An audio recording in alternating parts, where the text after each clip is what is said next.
서울 변두리 낡은 상가 건물 2층에 위치한 유진 체육관에서는 오늘도 어김없이 묵직한 샌드백 소리가 울려 퍼지고 있었습니다.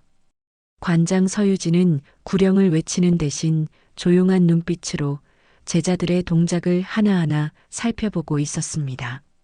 34세인 그녀의 몸매는 여전히 탄탄했고 움직임 하나하나에는 오랜 훈련으로 다져진 절제된 힘이 배어 있었습니다. 707 특임단에서 10년을 보낸 유진은 3년 전 전역한 후 이 작은 체육관을 열었습니다. 군 시절의 화려한 경력과는 달리 지금의 일상은 소박하기 그지없었습니다. 부모님을 일찍 여인 조카 민재와 단둘이 살며 늦은 밤 라면을 끓여 먹는 소소한 행복이 그녀에게는 전부였습니다. 관장님, 오늘도 수고하셨습니다. 체육관을 다닌 지 6개월 된 제자 기훈이 인사를 했습니다. 28빈 기훈은 성실하고 예의 바른 청년으로 유진이 가장 아끼는 제자 중 하나였습니다. 내일도 열심히 하자. 내 실력이 많이 늘었어. 유진이 격려의 말을 건네자 기훈은 환하게 웃으며 체육관을 나갔습니다. 마지막 제자가 떠난 후 유진은 체육관을 정리하며 하루를 마무리했습니다. 창가에 걸린 태극기가 저녁 바람에 살랑거렸습니다. 군 시절의 동료들이 선물해준 이 깃발은 그녀에게 특별한 의미가 있었습니다. 조국을 위해 목숨을 바쳤던 그 시절의 자부심과 동지애가 고스란히 담겨 있었습니다. 이모, 오늘 저녁 뭐 먹어요? 12살 민재가 체육관 한쪽에서 숙제를 하다가 고개를 들었습니다. 유진은 아이의 맑은 눈동자를 바라보며 미소를 지었습니다. 치킨 시켜 먹을까? 내가 좋아하는 양념치킨 말이야. 민재의 얼굴이 환하게 밝아졌습니다. 정말요? 콜라도 같이요? 물론이지.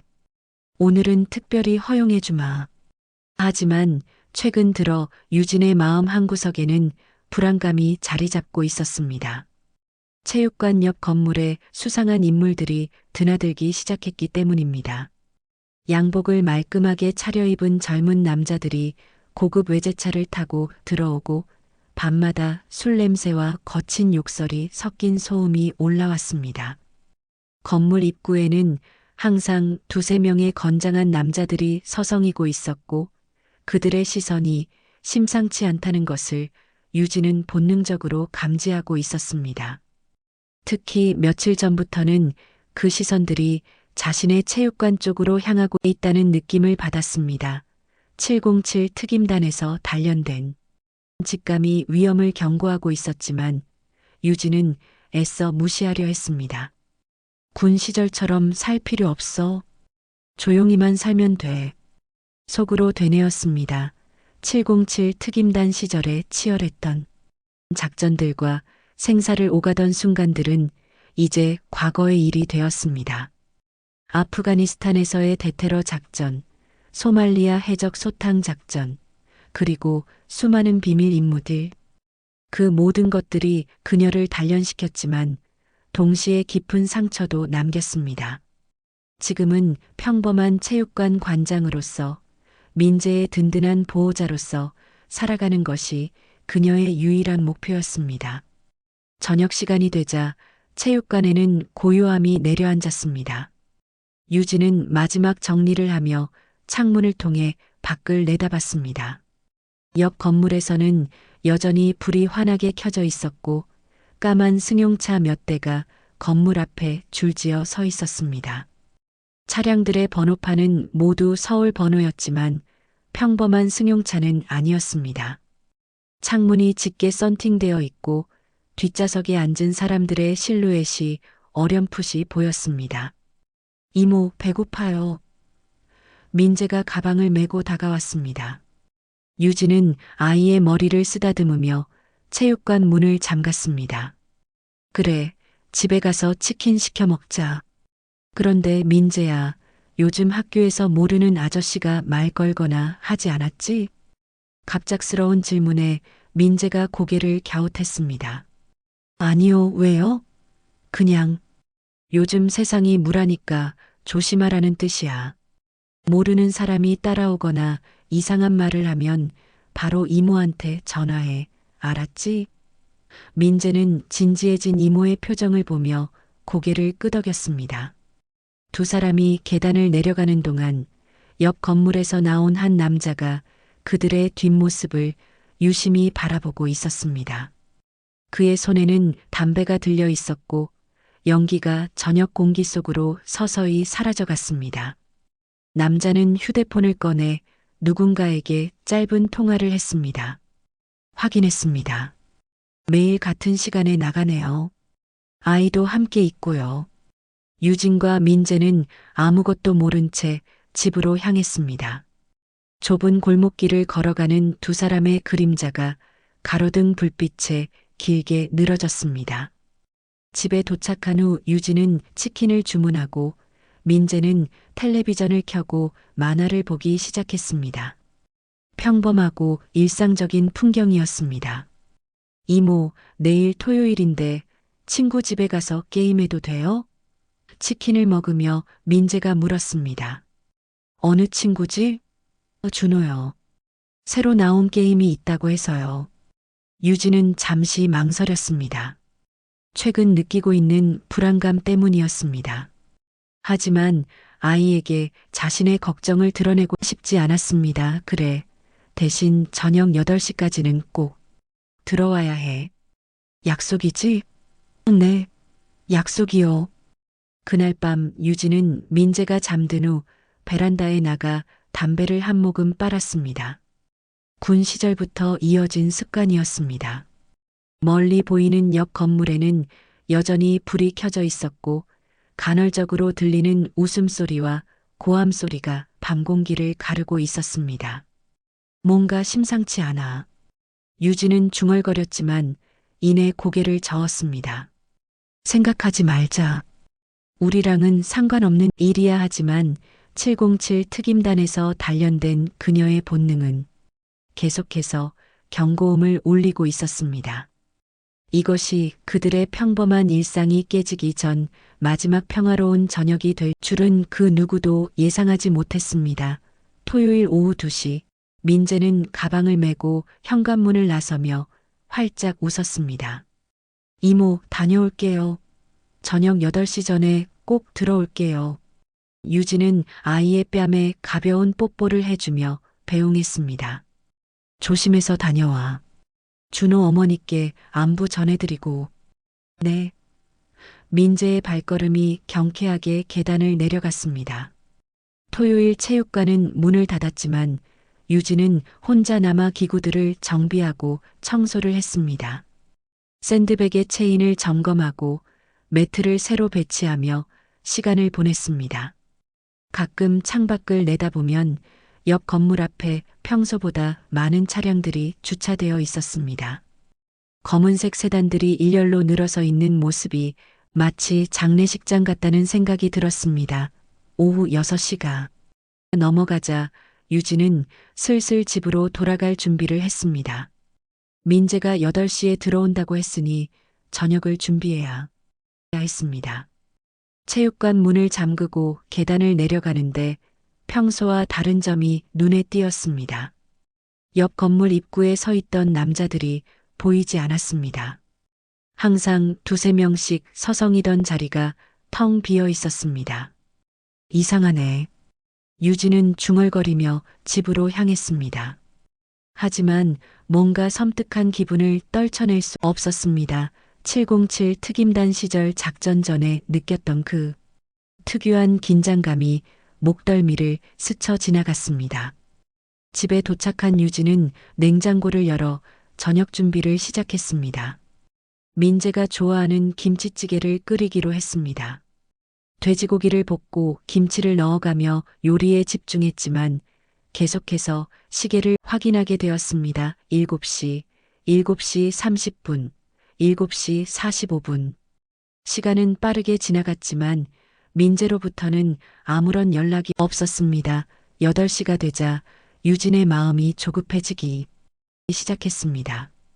평소 약속을 잘 지키는 민재가 연락도 없이 늦는 것은 이상했습니다. 휴대폰을 꺼내 민재에게 전화를 걸었습니다. 하지만 전화벨이 몇 번 울리더니 음성사서함으로 연결되었습니다. 이상하네. 왜 전화를 안 받지? 8시 30분이 되자 유진은 참을 수 없어 준호네 집으로 전화를 걸었습니다. 안녕하세요. 준호 어머니세요? 저 민재 이모인데요. 아, 안녕하세요. 그런데 민재가 오늘 우리 집에 온다고 했나요? 준호는 오늘 할머니 댁에 갔는데 순간 유진의 온몸에 차가운 소름이 돋았습니다. 네, 준호가 할머니 댁에 갔다고요? 네, 아침 일찍 할아버지가 데리러 오셔서 갔어요. 혹시 민재가 다른 친구 집에 간 건 아닐까요? 전화를 끄는 유진은 즉시 민재의 담임 선생님에게 연락해 반 친구들의 연락처를 알아냈습니다. 한 명씩 전화를 걸어봤지만 어느 집에서도 민재를 본 사람은 없었습니다. 오후 2시 30분경 학원 앞에서 민재를 봤다는 친구가 한 명 있었지만 그 이후로는 아무도 민재의 행방을 알지 못했습니다. 유진의 심장이 빠르게 뛰기 시작했습니다. 9시가 넘어가자 유진은 더 이상 기다릴 수 없어 밖으로 나갔습니다.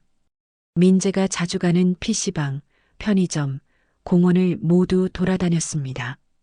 가게 사장들에게 민재의 사진을 보여주며 물어봤지만 아무도 오늘 민재를 본 사람은 없었습니다. 혹시 경찰서에 신고하셨어요?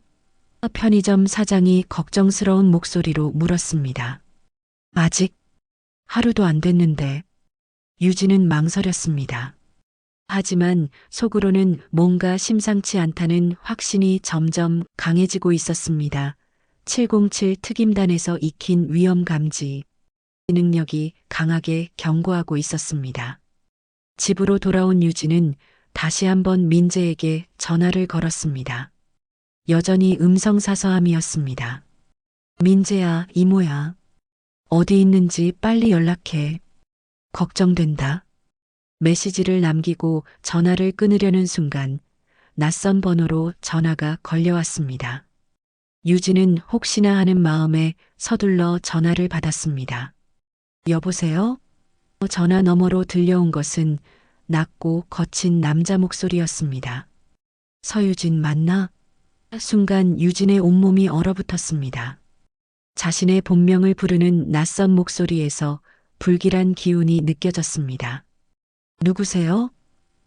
유진이 조심스럽게 물었습니다. 그건 중요하지 않아.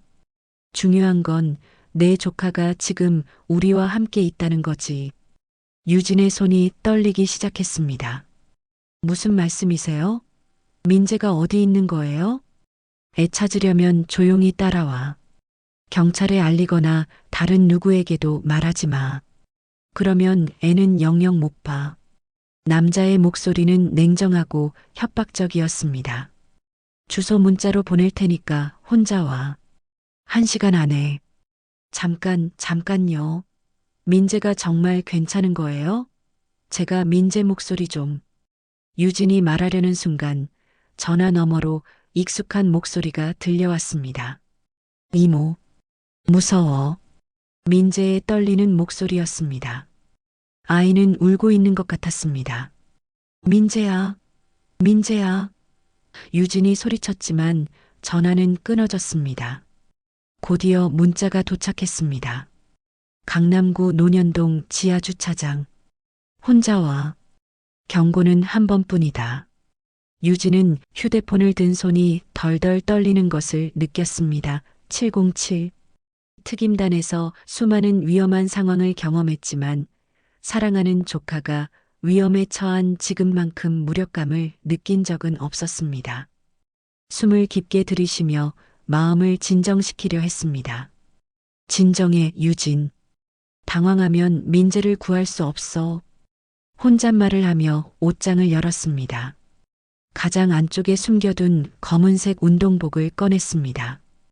군 시절 입던 전투복과 비슷한 디자인이었습니다. 옷을 갈아입으며 유진의 눈빛이 서늘하게 변했습니다.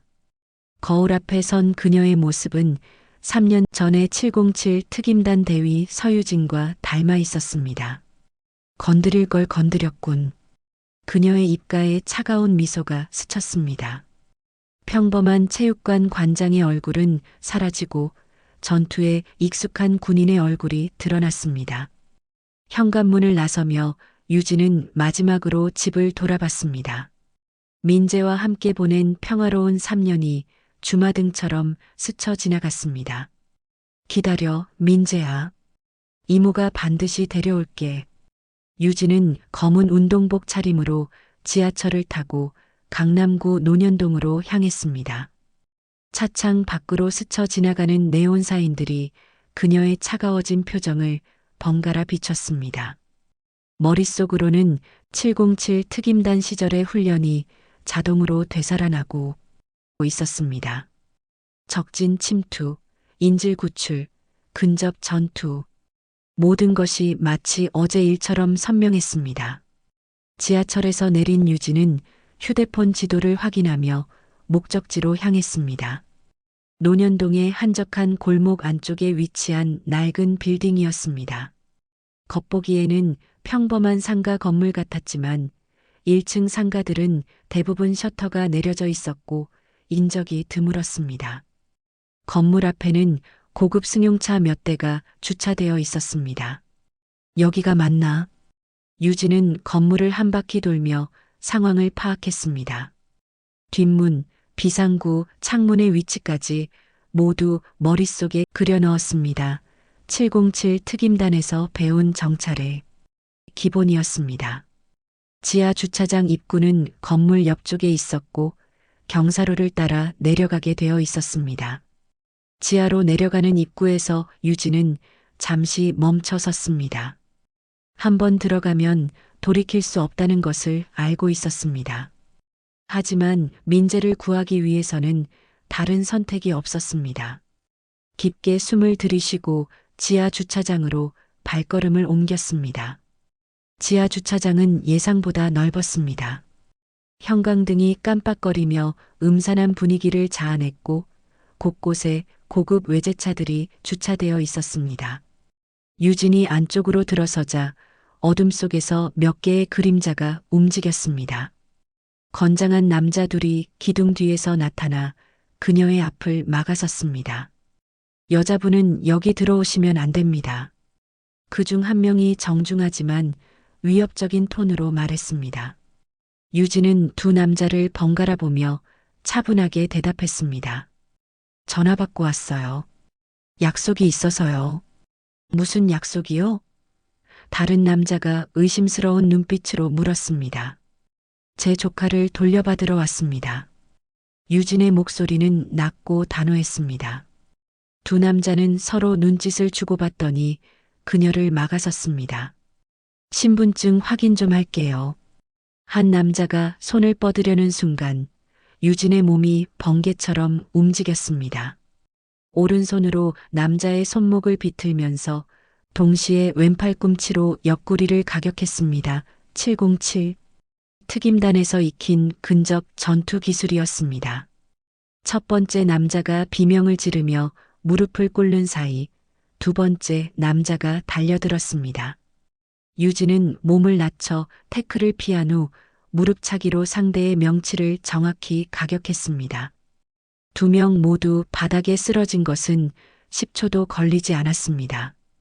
유진은 숨 한 번 거칠어지지 않은 채 주차장 안쪽으로 걸어갔습니다. 이모. 멀리서 민재의 목소리가 들렸습니다. 목소리가 나는 방향으로 빠르게 걸어가니 주차장 끝쪽에 사무실 같은 공간이 있었습니다. 유리문 너머로 민재가 의자에 앉아 있는 모습이 보였습니다. 아이는 무사해 보였지만 얼굴이 창백했습니다. 하지만 유진이 문으로 다가가려는 순간 뒤쪽에서 박수 소리가 들렸습니다. 역시 707 특임단 출신이군 소문대로야. 유진이 돌아보니 정장을 차려입은 중년 남자가 서 있었습니다. 50대 초반으로 보이는 남자는 날카로운 눈빛과 차가운 미소를 띠고 있었습니다. 누구세요? 유진이 경계하며 물었습니다. 내 소개는 나중에 하고 일단 들어가서 이야기하자. 내 조카가 기다리고 있잖아. 남자는 여유로운 걸음으로 사무실 문을 열었습니다. 유진은 잠시 망설였지만 민재가 있는 곳으로 들어가지 않을 수 없었습니다. 사무실 안은 생각보다 넓었고 가죽 소파와 무거운 책상이 놓여 있었습니다. 벽에는 여러 장의 사진들이 걸려 있었는데 대부분 이 남자가 다양한 사람들과 찍은 사진들이었습니다. 민재는 소파 한쪽에 앉아 있었고 겉보기에는 다치지 않은 것 같았습니다. 민재야. 유진이 달려가려 하자 남자가 손을 들어 제지했습니다. 아직 때가 아니야. 먼저 우리가 할 이야기가 있어. 남자는 책상 뒤에 앉으며 유진을 바라봤습니다. 앉아. 남자가 건너편 의자를 가리켰습니다. 저는 장태수라고 해. 이 근처에서 작은 사업을 하고 있지. 유진은 앉지 않고 서서 그를 노려봤습니다. 사업이 뭔지는 모르겠지만 제 조카와 무슨 상관이 있나요? 민재를 데려가겠습니다. 그렇게 서두르지 마. 이 아이를 돈 때문에 잡은 게 아니거든. 장태수의 말에 유진이 눈썹을 찌푸렸습니다. 그럼 왜요? 너 때문이지. 서유진. 707 특임단 전 대위. 그가 유진의 과거를 정확히 알고 있다는 사실에 유진은 충격을 받았습니다. 당신이 누군지는 모르겠지만 제 과거와 민재는 상관없어요. 아이는 아무 잘못이 없습니다. 유진의 목소리가 떨렸습니다. 장태수는 책상 서랍에서 한 장의 사진을 꺼내 유진 앞에 놓았습니다. 사진 속에는 젊은 시절의 유진이 한 남자를 체포하는 모습이 담겨 있었습니다. 이 사람이 누군지 기억나? 장태수의 목소리가 차가워졌습니다. 유진은 사진을 자세히 들여다봤습니다. 10년 전 아프가니스탄에서의 대테러 작전 중 체포한 무기 밀수업자였습니다. 기억나는군. 장철호. 내 형이야. 순간 유진의 머릿속이 하얗게 변했습니다. 장철호는 그 작전에서 체포된 후 본국으로 송환되어 재판을 받았습니다. 무기 밀수와 테러 자금 조달 혐의로 무기징역을 선고받았습니다. 형은 교도소에서 죽었어. 다른 죄수들에게 맞아 죽었지. 내 형을 잡아넣은 707 특임단의 서유진. 그게 바로 너야. 유진의 온몸에 소름이 돋았습니다. 10년 전 그 작전은 국제 테러 조직의 무기 공급망을 차단하는 중요한 임무였습니다. 장철호는 그 조직의 핵심 인물 중 하나였고 그를 체포한 것은 작전의 성공을 위해 필요한 일이었습니다. 그건 임무였어요. 개인적인 감정은 없었습니다. 임무? 장태수가 비웃으며 일어났습니다. 내게는 임무일지 몰라도 내게는 형이었어. 유일한 가족이었다고. 그는 민재 쪽으로 걸어가며 아이의 어깨에 손을 올렸습니다. 내 형 죽인 년의 눈빛. 똑똑히 기억나더라. 그래서 찾아봤지.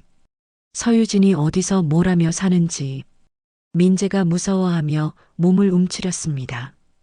이모. 아이의 떨리는 목소리에 유진의 가슴이 찢어질 것 같았습니다. 민재는 아무 잘못이 없어요. 저와 개인적으로 해결하세요. 개인적으로?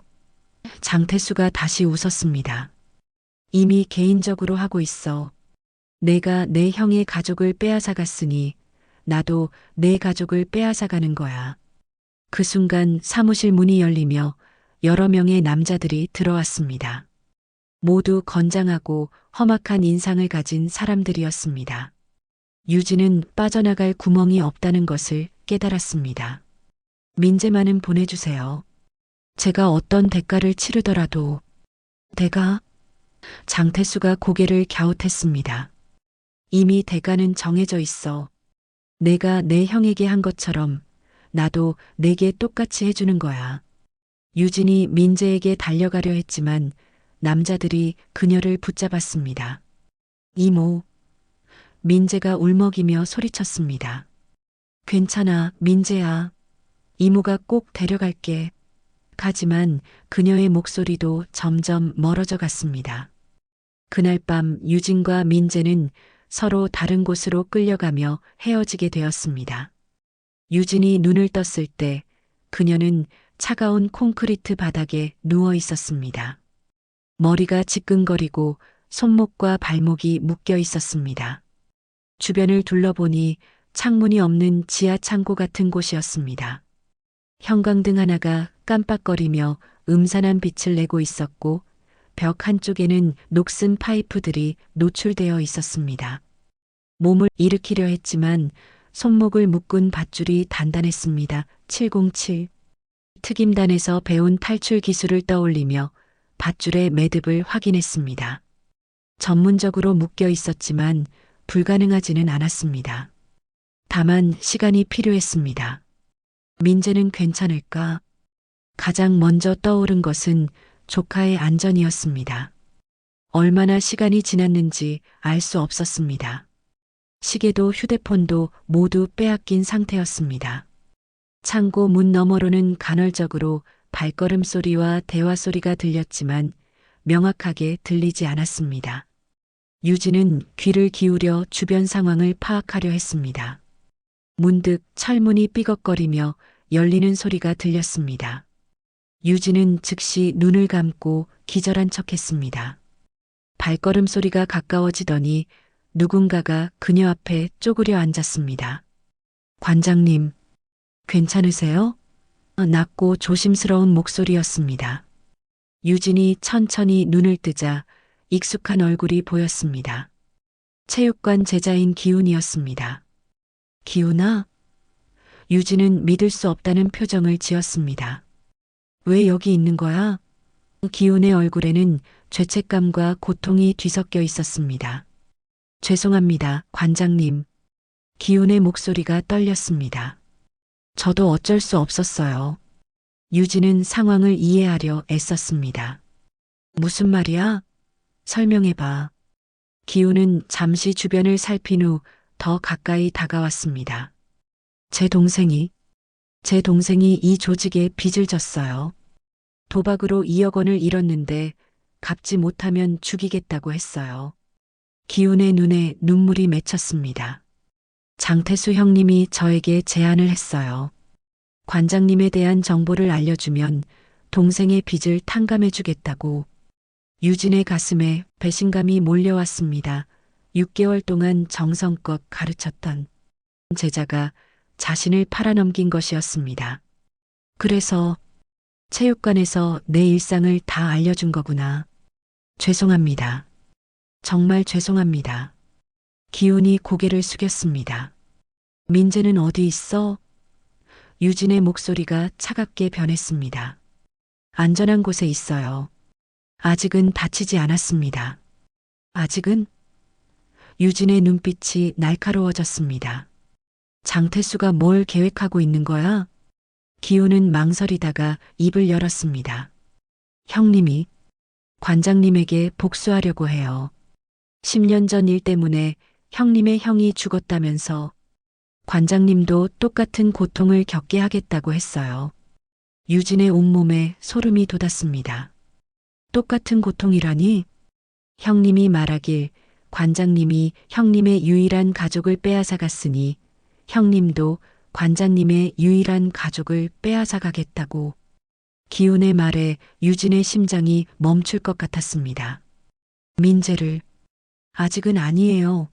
하지만 오늘 밤 지방으로 보낼 계획이라고 들었어요. 유진은 필사적으로 손목의 밧줄을 풀려고 했습니다. 기훈아, 제발 도와줘.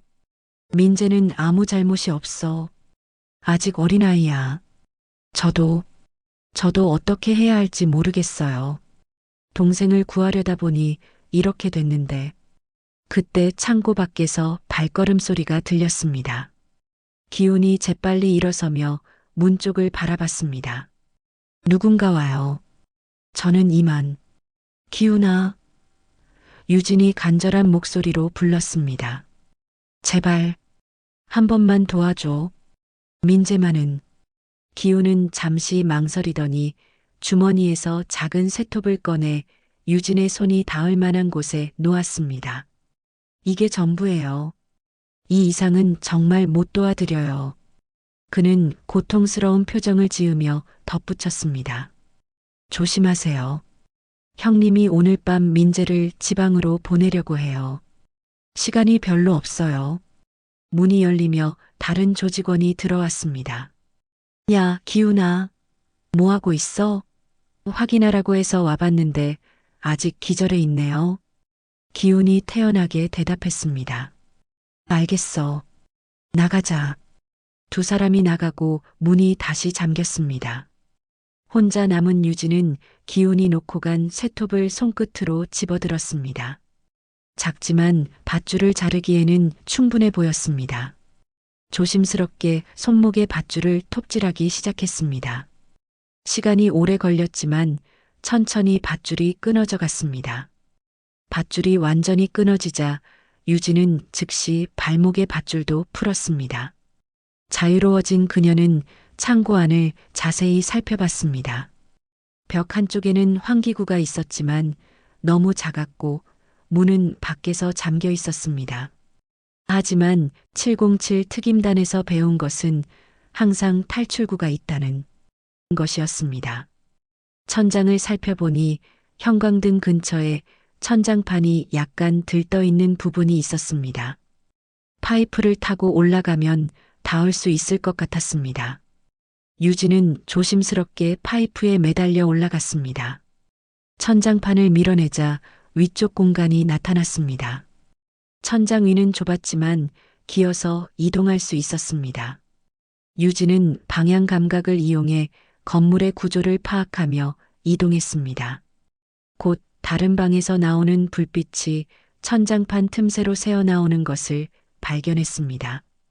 조심스럽게 내려다보니 장태수가 부하들과 회의를 하고 있었습니다. 오늘 밤 12시에 트럭으로 아이를 부산으로 보내 거기서 배를 태워서 장태수의 말을 들은 유진의 온몸에 긴장이 흘렀습니다. 민재를 외국으로 보내려는 계획인 것 같았습니다. 그 여자는? 부하 중 하나가 물었습니다. 내일 아침에 처리해. 아이가 완전히 사라진 다음에. 장태수의 차가운 목소리에 유진은 주먹을 불끈 쥐었습니다. 시간이 얼마 남지 않았습니다. 민재를 구하려면 지금 당장 움직여야 했습니다. 유진은 천장을 통해 이동하며 건물의 구조를 파악했습니다. 이곳은 3층 건물이었고 그녀가 있던 곳은 지하 1층이었습니다. 민재는 아마 1층 어딘가에 있을 것이었습니다. 체육관 천장에 걸린 태극기를 떠올리며 그녀는 속으로 다짐했습니다. 707은 절대 포기하지 않아. 유진은 천장 속에서 조심스럽게 이동하며 건물 내부의 구조를 파악했습니다. 각 방에서 새어나오는 대화 소리를 들으며 조직원들의 위치와 숫자를 확인했습니다. 대략 15명 정도가 건물 안에 있는 것 같았고 대부분이 1층과 2층에 모여 있었습니다. 1시간 정도 정찰을 마친 유진은 1층 끝쪽 방에서 익숙한 소음을 들었습니다. 게임기 소리였습니다. 천장판 틈새로 내려다보니 민재가 소파에 앉아 있었습니다. 아이는 겉보기에 다치지 않았지만 얼굴이 창백하고 무서워하는 기색이 역력했습니다. 방 안에는 조직원 한 명이 문 앞에 앉아 있었고 또 다른 한 명은 창가에서 담배를 피우고 있었습니다. 야, 애가 밥도 안 먹고 있어. 어떡하지? 문 앞에 남자가 걱정스러운 목소리로 말했습니다. 형님이 아이한테 상처 내지 말라고 했잖아. 그냥 놔둬. 유진은 민재를 구출할 계획을 세웠습니다. 하지만 무터우로 들어가기에는 너무 위험했습니다. 조직원들이 무기를 가지고 있을 가능성이 높았고 민재가 다칠 수도 있었습니다. 다른 방법이 필요했습니다. 그때 건물 어딘가에서 화재 경보기 소리가 울렸습니다. 유진이 이동하다가 실수로 전선을 건드린 것이었습니다. 순간 건물 전체가 소란스러워졌습니다. 뭐야, 불이야? 화재 경보기가 왜 울려? 조직원들이 웅성거리며 움직이기 시작했습니다. 장태수의 목소리가 건물 전체에 울려 퍼졌습니다. 모두 확인해봐. 혹시 그 여자가 탈출한 건 아니야? 유진은 이 기회를 놓칠 수 없다고 판단했습니다. 천장에서 내려와 복도로 나갔습니다. 비상등만 켜진 어둠 속에서 그녀의 움직임은 그림자처럼 빨랐습니다. 첫 번째 조직원을 만난 것은 계단 근처였습니다. 남자가 손전등을 들고 주변을 살피고 있었습니다. 유진은 뒤에서 조용히 접근해 목을 졸라 기절시켰습니다. 707 특임단에서 배운 무음. 제압술이었습니다. 남자는 소리도 내지 못하고 쓰러졌습니다. 두 번째 조직원은 1층 복도에서 만났습니다. 유진이 모습을 드러내자 남자가 놀라며 소리를 지르려 했습니다. 하지만 유진의 손날이 그의 목을 가격하기가 더 빨랐습니다. 남자는 그대로 의식을 잃고 바닥에 쓰러졌습니다. 민재가 있는 방 앞에 도착한 유진은 문 손잡이를 조심스럽게 돌렸습니다. 다행히 잠겨 있지 않았습니다. 문을 살짝 열고 안을 확인했습니다. 민재는 여전히 소파에 앉아 있었고 조직원 2명은 화재 경보기 소리 때문에 창밖을 보고 있었습니다. 유진은 깊게 숨을 들이쉬고 방 안으로 들어갔습니다. 첫 번째 남자가 그녀를 발견하고 놀라서 돌아보는 순간 유진의 발차기가 그의 복부를 강타했습니다. 남자가 벽에 부딪히며 쓰러지는 소리에 두 번째 남자가 달려들었습니다. 민재야, 바닥에 엎드려. 유진이 소리쳤습니다.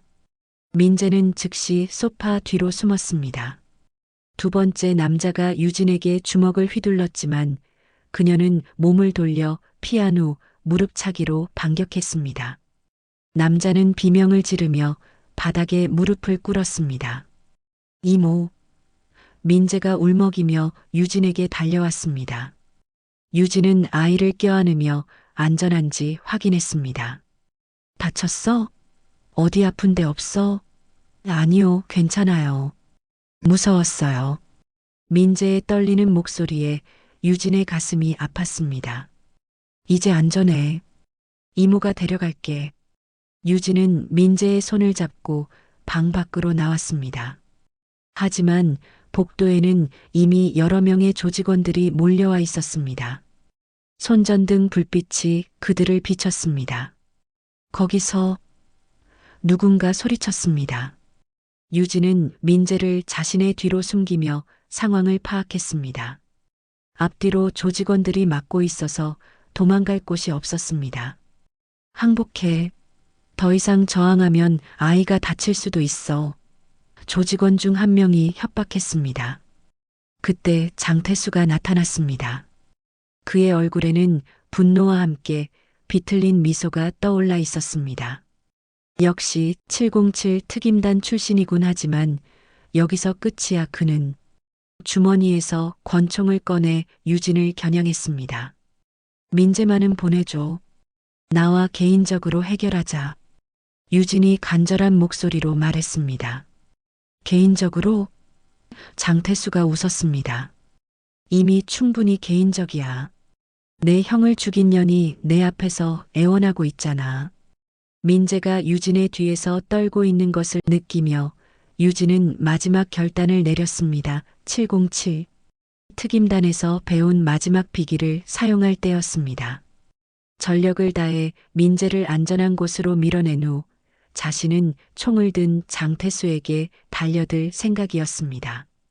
하지만 그 순간 건물 밖에서 사이렌 소리가 들려왔습니다.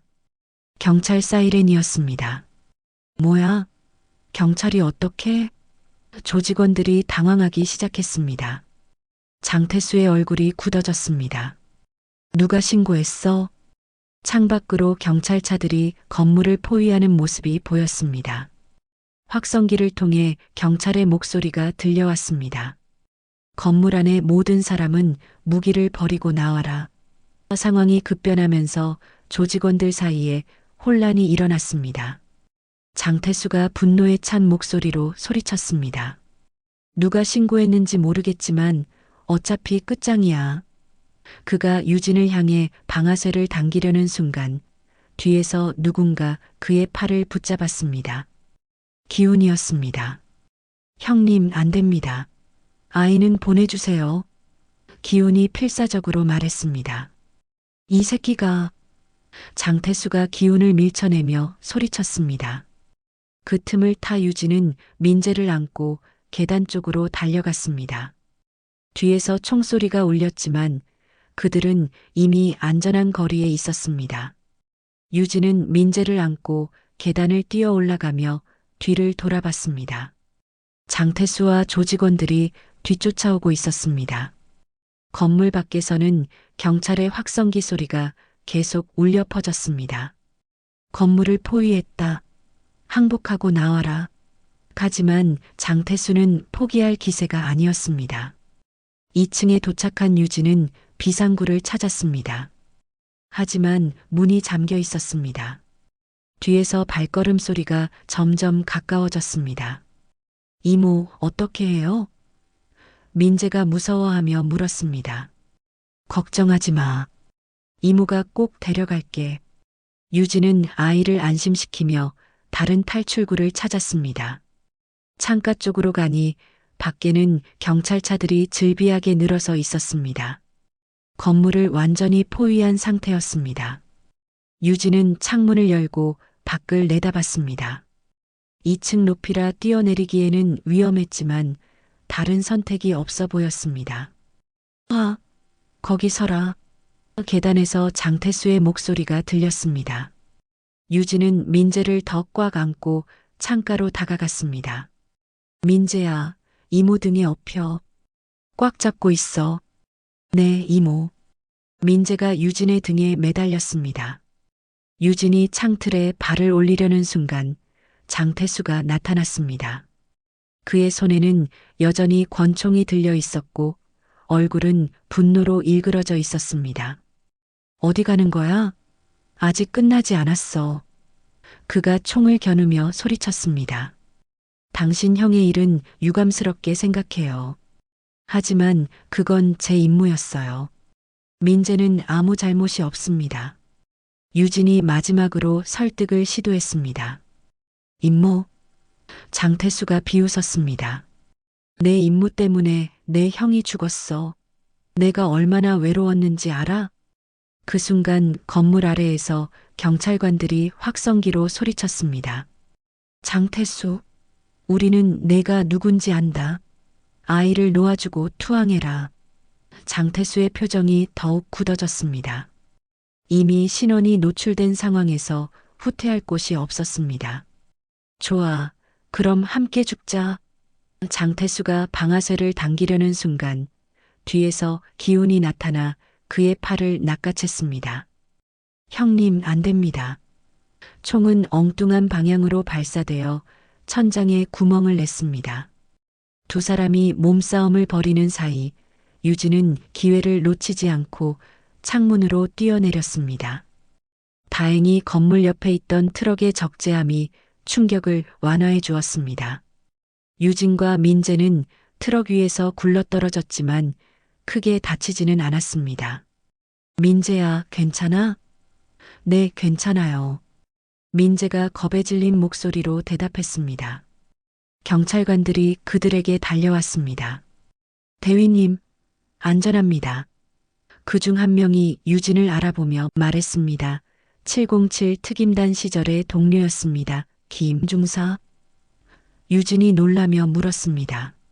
네, 저예요. 기훈이라는 분이 신고했습니다. 기훈이 신고한 것이었습니다. 양심의 가책을 느끼고 있던 그가 결국 경찰에 신고한 것이었습니다. 유진은 안도의 한숨을 쉬며 민재를 꽉 안았습니다. 이제 안전해, 민재야. 정말이요? 정말이야. 하지만 건물 위층에서는 여전히 소동이 계속되고 있었습니다. 장태수와 기훈의 몸싸움 소리, 그리고 다른 조직원들의 고함 소리가 들려왔습니다. 경찰 특공대가 건물로 진입하기 시작했습니다. 모든 사람은 무기를 버리고 엎드려라. 얼마 후 장태수가 수갑을 찬 채 경찰관들에게 끌려 나왔습니다. 그의 얼굴에는 여전히 분노와 원한이 서려 있었습니다. 유진과 눈이 마주치자 그가 소리쳤습니다. 이게 끝이 아니야. 언젠가 반드시. 하지만 경찰관이 그를 경찰차로 밀어 넣었습니다. 기훈도 함께 체포되었습니다. 유진과 스쳐 지나가며 그가 죄송하다는 표정으로 고개를 숙였습니다. 관장님, 정말 죄송합니다. 유진은 복잡한 심정으로 그를 바라봤습니다. 배신했지만 결국 자신들을 구해준 제자였습니다. 경찰서에서 조서를 작성하는 동안 유진은 지난 10년간의 일들을 되돌아봤습니다. 707 특임단에서의 임무들, 장철호를 체포했던 그날, 그리고 오늘까지의 일들. 모든 것이 연결되어 있었습니다. 과거의 그림자가 현재까지 따라온 것이었습니다. 대위님, 조서 작성이 끝났습니다. 김 중사가 말했습니다. 이제 집에 가셔도 됩니다. 유진은 고개를 끄덕이며 민재의 손을 잡았습니다. 집에 가자, 민재야. 네, 이모. 경찰서를 나오며 유진은 하늘을 올려다봤습니다. 새벽이 밝아오고 있었습니다. 긴 밤이 지나고 있었습니다. 민재가 그녀의 손을 꽉 잡으며 말했습니다. 이모, 무서웠어요. 다시는 이런 일 없겠죠? 유진은 아이를 내려다보며 미소를 지었습니다. 그럼 이제 평범하게 살자. 체육관에서 조용히. 하지만 속으로는 알고 있었습니다. 707 특임단 출신이라는 과거는 쉽게 지워지지 않는다는 것을, 언제든 또 다른 위험이 찾아올 수 있다는 것을. 하지만 그럴 때마다 민재를 지켜낼 자신이 있었습니다. 택시를 타고 집으로 향하는 길, 민재는 유진의 팔에 기대어 잠이 들었습니다. 유진은 아이의 평화로운 잠든 모습을 보며 다짐했습니다. 앞으로는 더 조심해야겠어. 민재를 위해서. 하지만 동시에 깨달았습니다.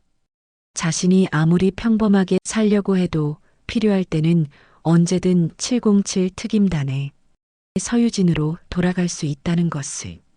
새벽 햇살이 택시 창문을 통해 들어오며 두 사람을 따뜻하게 비췄습니다. 긴 악몽 같았던 하루가 끝나고 새로운 하루가 시작되고 있었습니다. 일주일이 지난 어느 화요일 오후 유진은 체육관에서 평소처럼 제자들을 가르치고 있었습니다. 지난 사건 이후 체육관에는 새로운 제자들이 많이 늘어났습니다. 707 특임단 출신 관장이라는 소문이 퍼지면서 오히려 더 많은 사람들이 찾아온 것이었습니다. 민재도 학교에서 돌아와 한쪽에서 숙제를 하며 평범한 일상을 되찾아가고 있었습니다. 관장님, 오늘도 고생하셨습니다. 새로운 제자들이 인사를 하며 체육관을 나갔습니다. 유진은 미소를 지으며 배웅했습니다. 기훈의 자리는 여전히 비어 있었지만 그의 배신에 대한 분노보다는 복잡한 연민이 남아 있었습니다. 가족을 위해 어쩔 수 없는 선택을 했다는 것을 이해하지 못하는 것은 아니었습니다. 저녁 6시쯤 체육관 정리를 마치고 있을 때 휴대폰이 울렸습니다. 모르는 번호였습니다. 지난주에 악몽이 떠올라 잠시 주저했지만 유진은 전화를 받았습니다. 여보세요? 서유진 관장님이시죠? 정중한 남자 목소리였습니다. 네, 맞습니다. 누구세요? 저는 검찰청 수사관 이동현입니다. 잠시 뵐 수 있을까요? 장태수 사건과 관련해서 확인해야 할 일이 있습니다. 유진은 안도의 한숨을 쉬었습니다. 공식적인 수사 관련 연락이었습니다. 30분 후 체육관에 정장을 입은 40대 남자가 찾아왔습니다. 이동현 검사는 인상이 온화했지만 예리한 눈빛을 가지고 있었습니다. 안녕하세요, 관장님. 바쁜 시간에 죄송합니다. 아니에요.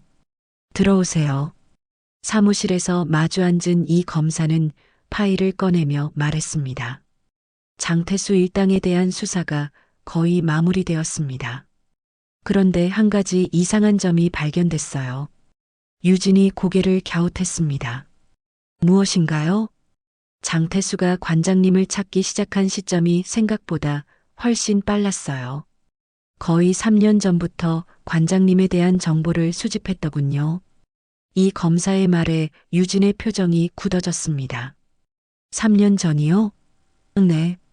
관장님이 전역하고 체육관을 연 바로 그 시점부터요.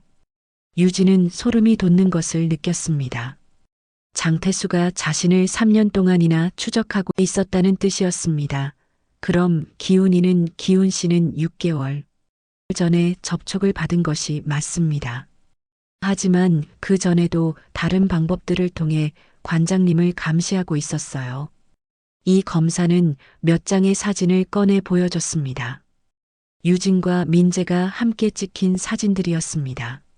마트에서 장을 보는 모습, 공원에서 산책하는 모습, 체육관 앞에서 인사하는 모습까지 모든 일상이 몰래 촬영되어 있었습니다. 이렇게 오랫동안 유진이 중얼거렸습니다. 더 충격적인 건 장태수가 단독으로 한 게 아니라는 점입니다. 이 검사의 말에 유진이 놀라며 고개를 들었습니다. 무슨 말씀이세요? 장철호 씨의 동료들이 있었어요.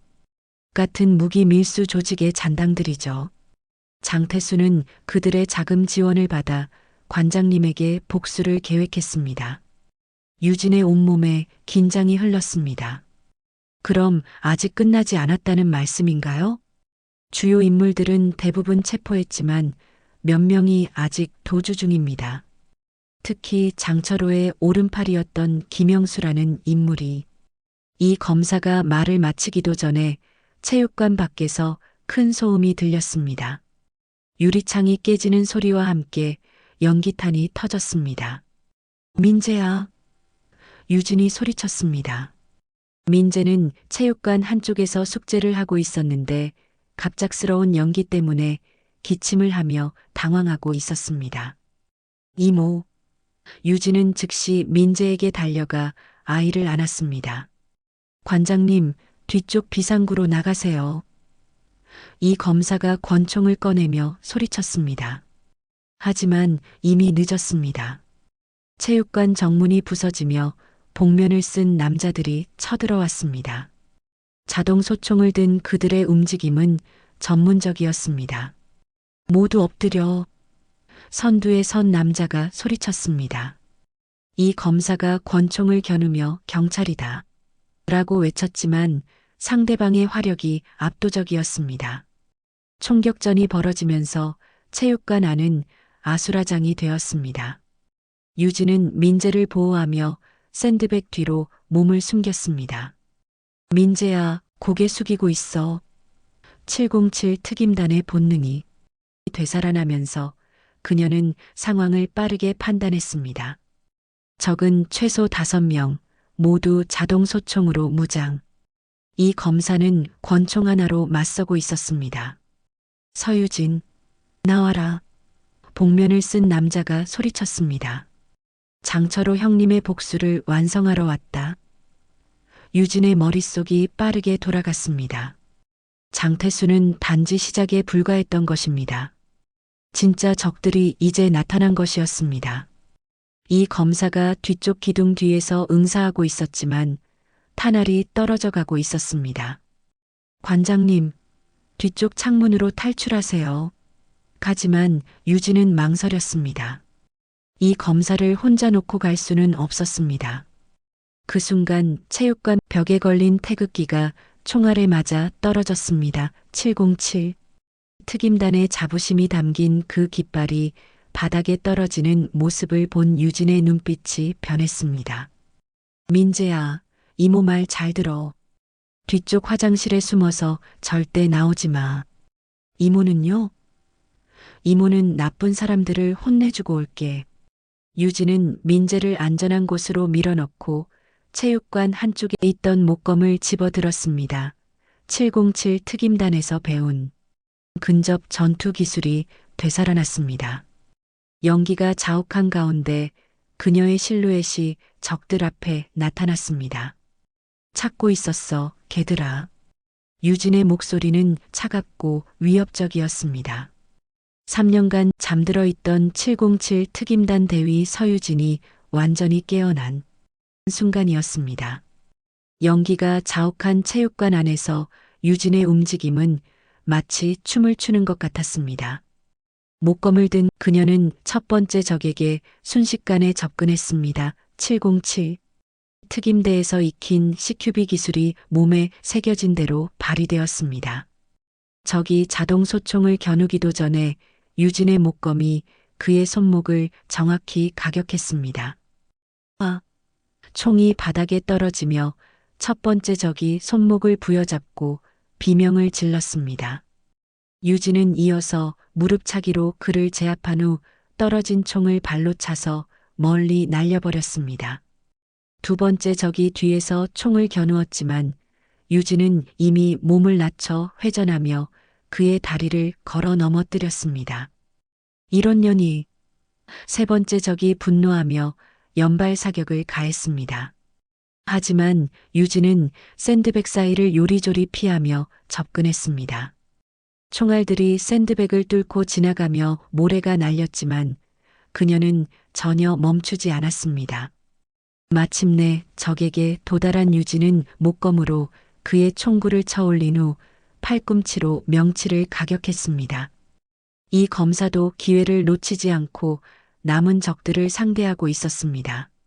관장님, 대단하십니다. 그가 엄지손가락을 치켜 세우며 소리쳤습니다. 하지만 아직 전투는 끝나지 않았습니다. 리더격인 남자가 복면을 벗으며 나타났습니다. 역시 장철호 형님을 잡은 연닭군. 그는 40대 중반으로 보이는 건장한 남자였습니다. 얼굴에는 깊은 칼자국이 있었고 눈빛이 차가웠습니다. 나는 김영수다. 장철호 형님의 오른팔이었지. 그의 손에는 대형 칼이 들려 있었습니다. 10년을 기다렸어. 장태수 그 바보는 성급하게 덤볐다가 실패했지만 나는 다르거든. 김영수가 칼을 휘두르며 유진에게 접근했습니다. 내 조카부터 죽이고 너도 천천히 고통스럽게 죽여주마. 민재는 건드리지 마. 유진의 목소리에 분노가 섞였습니다. 목검과 칼이 부딪히며 금속음이 울렸습니다. 김영수는 유진보다 체격이 훨씬 컸지만 그녀의 속도와 기술은 압도적이었습니다. 칼을 막아내며 동시에 반격하는 그녀의 움직임은 예술에 가까웠습니다. 실력은 소문만큼 하는군. 김영수가 인정하며 더욱 거세게 공격했습니다. 하지만 유진은 707 특임단에서 배운 모든 기술을 동원했습니다. 회피, 반격, 그리고 심리전까지. 당신 형은 테러리스트였어요. 무고한 사람들을 죽인 살인자였다고요. 뭐라고? 김영수가 분노하며 무작정 칼을 휘둘렀습니다. 하지만 감정적으로 된 그의 공격에는 빈틈이 생겼습니다. 유진은 그 순간을 놓치지 않고 목검으로 그의 손목을 가격했습니다. 칼이 그의 손에서 떨어졌습니다. 끝났어. 유진이 목검을 김영수의 목에 겨누며 말했습니다. 하지만 그 순간 뒤쪽에서 총소리가 울렸습니다. 마지막 적 하나가 숨어 있다가 이 검사를 쏜 것이었습니다. 검사님, 유진이 소리쳤습니다.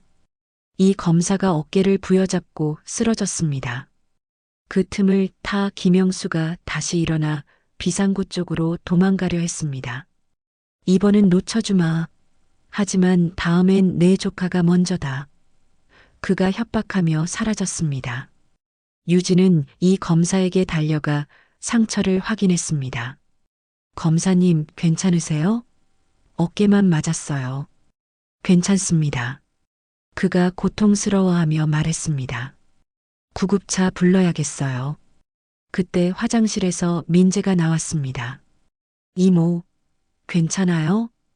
아이는 울고 있었지만 다치지 않았습니다. 유진은 민재를 꽉 안으며 안도했습니다.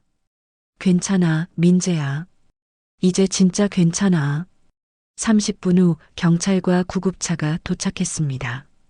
이 검사는 병원으로 이송되었고 체포된 적들도 연행되었습니다. 하지만 김영수는 도망쳤습니다. 경찰관이 유진에게 말했습니다. 관장님, 며칠간 안전한 곳에 계셔야겠습니다. 안전한 곳이요? 네. 김영수가 아직 도주 중이라 언제 다시 나타날지 모릅니다. 유진은 파괴된 체육관을 둘러보며 생각했습니다. 이곳은 더 이상 안전하지 않았습니다. 하지만 도망만 칠 수는 없었습니다. 일주일 후 체육관은 완전히 수리되었습니다. 유진은 새로운 장비들을 설치하고 보안 시설도 강화했습니다. 벽에는 다시 태극기가 걸렸고 그 옆에는 새로운 문구가 붙어 있었습니다. 힘은 지키기 위해 쓰는 것. 민재가 새 운동복을 입고 유진 앞에 섰습니다. 이모, 저도 배우고 싶어요. 뭘? 이모가 하는 그 기술들이요. 나중에 커서 나쁜 사람들로부터 이모를 지켜주고 싶어요. 유진의 눈에 눈물이 맺혔습니다. 그래, 천천히 가르쳐 줄게. 하지만 기억해. 힘은 지키기 위해서만 쓰는 거야. 네. 민재가 힘차게 대답했습니다. 그 모습을 보며 유진은 미소를 지었습니다. 그날 저녁 유진은 민재와 함께 라면을 끓여 먹었습니다. 평범한 일상이었지만 이전과는 다른 의미가 있었습니다. 더 이상 과거를 숨기지 않기로 했습니다. 707 특임단 출신이라는 것을, 그리고 민재의 이모라는 것을 당당하게 받아들이기로 했습니다. 창밖으로 네온사인이 깜빡이고 있었습니다. 도시는 여전히 바쁘게 돌아가고 있었고 어딘가에서는 김영수가 복수의 기회를 노리고 있을지도 모릅니다. 하지만 유진은 더 이상 두렵지 않았습니다. 이모, 내일 체육관에 사람들 많이 올까요? 민재가 물었습니다. 그럼 아마 더 많이 올 거야. 이모가 707 특임단 출신이라는 게 알려졌으니까 좋겠네요. 이모 멋있어요. 민재의 순진한 웃음에 유진도 따라 웃었습니다. 그날 밤 유진은 베란다에 나가 담배를 한 모금 빨았습니다. 별이 총총한 하늘을 올려다보며 생각했습니다. 과거도 현재도 미래도 모두 자신의 것이라고 707 특임단의 서유진으로서도 민재의 이모로서도 당당하게 살아갈 것이라고. 멀리서 사이렌 소리가 들렸습니다. 어딘가에서 누군가가 도움을 필요로 하고 있었습니다. 유진은 잠시 그 소리에 귀를 기울였다가 고개를 저었습니다. 오늘은 평범한 체육관 관장으로 살기로 한 날이었습니다. 하지만 내일 또 누군가 도움을 요청한다면 그때는 주저하지 않을 것입니다. 707 특임단의 서유진이 언제든 돌아올 준비가 되어 있었으니까요. 민재와 함께하는 새로운 인생 이막이 이제 막 시작된 것입니다. 오늘의 이야기는 여기까지입니다. 영상 끝까지 함께 해주신 여러분, 진심으로 감사드리며 오늘도 여러분의 하루에 작은 따뜻함 하나 전해졌길 바랍니다. 그 따뜻한 마음을 댓글로 남겨보는 건 어떨까요?